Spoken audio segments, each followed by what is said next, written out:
and demanded at an early date for peaceful execution of the work.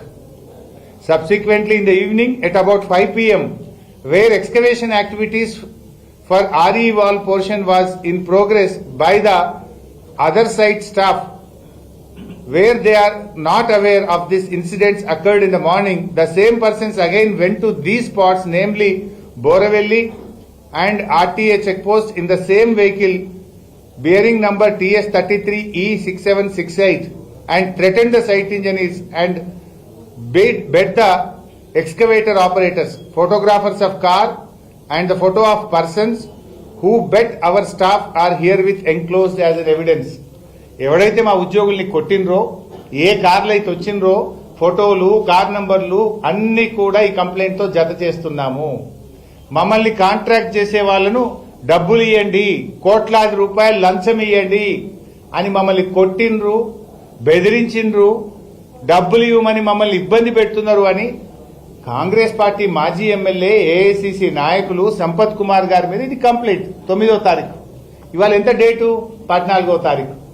4 రోజులైనా ఇక్కడ ఎందుకు arrest చేయరు? 4 రోజులైనా ఇక్కడ ఎందుకు అరెస్ట్ చేయరు? ఒక సామాన్య జర్నలిస్ట్ ఒక వార్త ప్రసారం చేస్తే ఇంటికి పోయి తలుపులు పగలగొట్టి రాత్రి 12 గంటలకు పట్టుకొస్తారు. ఇక్కడ దెబ్బలు కొట్టి సిబ్బంది మీద దాడి చేసి డబ్బులు ఇవ్వండి అని భయభ్రాంతులకు గురి చేస్తే, బెదిరిస్తే, కంప్లైంట్ ఇస్తే 4 రోజులైనా అరెస్ట్ చేయరా? 4 రోజులైనా ఎఫ్ఐఆర్ నమోదు కాదా? అంటే చట్టం చుట్టమైందా కాంగ్రెస్ నాయకులకు? అంతెందుకు బైసాబ్, నా మీద సిద్దిపేటలో కాంగ్రెస్ నాయకుడు అడ్డగోలు బూతులు మాట్లాడండి. మా జడ్పీ మాజీ వైస్ చైర్మన్ రాగుల సారయ్య గారు వెళ్లి సిద్దిపేట పోలీస్ కమిషనర్ కు డైరెక్ట్ గా కంప్లైంట్ ఇచ్చారు. ఈ రోజుకు కేసు నమోదు కాదు. మరి అక్కడ కూడా మా వ్యక్తిగత హననం జరిగింది. వ్యక్తిగతంగా అనరాని మాటలు మా మీద మాట్లాడిండ్రు. మరి అక్కడ కూడా అరెస్ట్ చేయాలి కదా. నేను ఒక ప్రజాప్రతినిధి, బాధ్యతాయుతమైన పదవిలో ఉన్నా. నా మీద అడ్డగోలు మాటలు మాట్లాడితే రాజగోపాల్పేట పోలీస్ స్టేషన్ లో ఇచ్చారు. కమిషనర్ ఆఫ్ పోలీస్ సిద్దిపేటకు కంప్లైంట్ ఇచ్చారు. ఈ రోజు వరకు ఎఫ్ఐఆర్ నమోదు కాదు, ఈ రోజు వరకు అరెస్ట్ కాదు. అంటే ప్రతిపక్ష పార్టీలైనా ప్రశ్నించే వాళ్లను, జర్నలిస్టులను మాత్రం తలుపులు పగలగొట్టి అర్ధరాత్రి అరెస్ట్ చేస్తారు. దీనికి సజ్జనార్ గారు చట్టం తన పని తాను చేసుకుపోతుంది. మరి కేటీఆర్ గారి వ్యక్తిత్వ హననానికి పాల్పడినాడు, కేటీఆర్ గారి మీద మాట్లాడినాడు. మరి ఆ మహిళ ఎంత బాధపడ్డది? మరి ఆ రోజు ఎందుకు కేసు నమోదు చేయలేదు?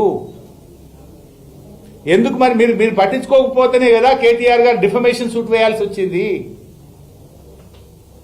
సపరేట్ కాంగ్రెస్ కండువా వేసుకోండి, నిజాయితీగా మెదలండి, లేదా కాంగ్రెస్ కండువా వేసుకోండి. What is this?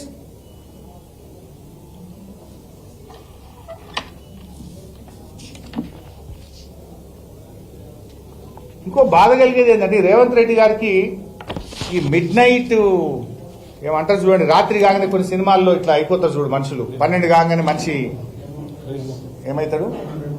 రెమో. రాత్రి 12 కాగానే మనుషుల్లో ఇట్లా మారిపోయి అప్పుడప్పుడు సినిమాల్లో చూస్తుంటాం. ఏది కొన్ని ఆ సినిమాలు ఉంటాయి, ఏం సినిమాలు? క్రైమ్ హారర్ సినిమాలు ఉంటాయి చూడు. అట్లాంటి లక్షణం ఏదో ఉన్నట్టుంది రేవంత్ రెడ్డికి. అరాచకవాది నిద్రలేస్తాడు రేవంత్ రెడ్డిలో. కోర్టు సెలవులు ఉన్నప్పుడేమో హైడ్రా కూల్చివేతలు. కోర్టు ఇవాళ శనివారం అనగానే పొద్దుగాల జేసీబీ వస్తుంది కూలగొట్టనికి. అర్ధరాత్రి సమయంలో జనాల మీదకి పోలీసులు. హోంశాఖ తన దగ్గరనే పెట్టుకుని ముఖ్యమంత్రిగా, హోంశాఖ మంత్రిగా ఇవాళ పోలీసులను ప్రైవేట్ సైన్యంగా రేవంత్ రెడ్డి గారు మార్చుకుంటున్నారు. ప్రశ్నించిన పాపానికి బీఆర్ఎస్ నాయకులను, సోషల్ మీడియా వారియర్ల ఇండ్ల మీదికి అర్ధరాత్రి పోలీసులను ఉసిగొల్పుతా ఉన్నారు. అల్లు అర్జున్ ఇంటి మీదికి కూడా పోలీసులను పంపి అరెస్ట్ చేయించారు. సహచర మంత్రి కొండా సురేఖ గారి ఇంటికి కూడా అర్ధరాత్రి పోలీసులు వేరు. మీకు గుర్తుందా? సహచర మంత్రి కొండా సురేఖ ఇంటికి కూడా అర్ధరాత్రి రేవంత్ రెడ్డి పోలీసులను పంపిండు.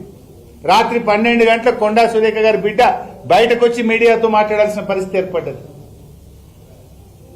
మహిళా జర్నలిస్టులను చూడకుండా రేవతి, తన్వి యాదవ్లను కూడా రాత్రి 12 తర్వాత అరెస్ట్ చేసిండ్రు. నిజమైన నేరగాళ్లను వదిలేసి కేవలం రాజకీయ కక్ష సాధింపు కోసం ప్రతిపక్షం మీద ప్రశ్నించే గొంతుల మీద రేవంత్ రెడ్డి గారు పోలీసులను ఉసుగొల్పుతా ఉన్నారు. దర్జాగా పట్టబదులు నేషనల్ హైవే కాంట్రాక్టర్ను బెదిరించి డబ్బులు ఇవ్వమని దెబ్బలు కొడుతుంటే గల్లా పట్టుకుని కొడితే కేసులు ఉండవు, అరెస్టులు ఉండవు. పట్టబగలు హైదరాబాద్ నడిబొడ్డున రాఘవ కంపెనీ భూ కబ్జాలు చేస్తే కేసులు ఉండవు, సిట్టులు ఉండవు, అరెస్టులు ఉండవు. హైదరాబాద్ నడిబొడ్డున గన్ను పెట్టి పారిశ్రామికవేత్తల వద్ద అక్రమంగా వసూళ్లు చేస్తే కేసులు ఉండవు, సిట్లు ఉండవు. నేను చెప్పలే కదా, కేబినెట్ మంత్రి సురేఖ గారి బిడ్డనే చెప్పింది. రేవంత్ రెడ్డికి అత్యంత సన్నిహితుడు రోహిన్ రెడ్డి పారిశ్రామికవేత్తకు ఘనత మీద తుపాకీ పెట్టి డబ్బులు వసూలు చేసిండు అని నేను చెప్పినా? కొండా సురేఖ గారి బిడ్డ చెప్పింది. దాని మీద ఎందుకు సిట్టేయవు? మరి దాని మీద కూడా సిట్టేసి తుపాకీ తెచ్చినోడేవాడు, తుపాకీ పెట్టినోడేవాడు, ఎక్కడ జరిగింది, ఎవరి దగ్గర వసూలు చేసిండ్రు, ఎంత వసూలు చేసిండ్రో సిట్టేయాలన్నా వద్దా? మరి దాని మీద ఎందుకు సిట్టేయకపోతే రేవంత్ రెడ్డి? అంటే నువ్వు సెలెక్టివ్గా ఇస్తావా సిట్టు? ప్రతిపక్షాల మీదనో ప్రశ్నించే గొంతుల మీద మాత్రమే సిట్టేస్తావా? హైదరాబాద్ బ్రాండ్ ఇమేజ్ దెబ్బతీసి రాష్ట్ర పరువు తీసే విధంగా నీ ఇంటి ముంగటనే గెస్ట్ హౌస్ లో, ముఖ్యమంత్రి ఇంటి ముందు గెస్ట్ హౌస్ లో గన్ పాయింట్ పెట్టి పారిశ్రామికవేత్త దగ్గర పైసలు వసూలు చేస్తే సిట్టేయవు. నీ ఇంటికి కూతవేటు దూరంలో హైదరాబాద్ నడుబొడ్డున నీ మంత్రి గారి కంపెనీ భూ కబ్జా చేస్తే దాని మీద సిట్టేయవు. నీ ఏఐసిసి కాంగ్రెస్ నాయకుడు పట్టబగలు దాడి చేసి దెబ్బలు కొట్టి గుండాగిరి చేసి డబ్బులు వసూలు చేస్తుంటే దాని మీద సిట్టు వేయవు. ఎవరి మీద సిట్టు? ఈ జర్నలిస్టుల అక్రమ అరెస్టులను తీవ్రంగా ఖండిస్తా ఉన్నాం. వారి మీద ఎస్సీ ఎస్టీ కేసులు పెట్టుడో, అన్యాయంగా అక్రమంగా ఆ జర్నలిస్టులను ఇబ్బంది పెడితే తప్పకుండా బీఆర్ఎస్ పార్టీ వారికి మద్దతుగా ఉంటుంది. అది ఎవరైనా సరే, ఇవాళ ఒకరికి జరగచ్చు, రేపు ఇంకొకరికి జరుగుతుంది. అంటే మొత్తం మీడియాను తన చెప్పు చేతుల్లో ఉంచుకునే విధంగా, మీడియాను భయపెట్టే విధంగా ఇలా రేవంత్ రెడ్డి గారు వ్యవహరిస్తా ఉన్నారు. దీన్ని బీఆర్ఎస్ పార్టీ తీవ్రంగా ఖండిస్తుంది. రాష్ట్రంలోని అన్ని జర్నలిస్ట్ సంఘాలు కూడా ఈరోజు ఖండించాయి. అన్ని జర్నలిస్ట్ సంఘాలు కూడా బేషరతుగా జర్నలిస్టులను విడుదల చేయాలని చెప్పి డిమాండ్ చేశాయి. లేదంటే రేపు రాష్ట్ర వ్యాప్తంగా పండుగ పూట కూడా ధర్నాలు చేస్తామని జర్నలిస్ట్ సంఘాలు ఇప్పటికే డిక్లేర్ చేసినాయి. ఆ జర్నలిస్ట్ సంఘాల పోరాటానికి వారి ఏ కార్యక్రమం తీసుకున్నా బీఆర్ఎస్ పార్టీ సంపూర్ణమైన మద్దతునిస్తుంది. ఆ జర్నలిస్టులకు అండగా నిలబడుతుంది. ప్రజాస్వామ్యంలో మీడియా 4వ స్తంభం. మీడియా తప్పకుండా ప్రశ్నించే హక్కు ఉంటుంది. అసలు చరిత్రలో ఎప్పుడు కూడా ఒక మీడియా హౌస్ కు వెళ్లి, పోలీసులు మీడియా హౌస్ కు వెళ్లి సీజ్ చేయడము, కంప్యూటర్లు ఎత్తుకుపోవడం ఎప్పుడు జరగలే, ఫస్ట్ టైం జరుగుతుంది.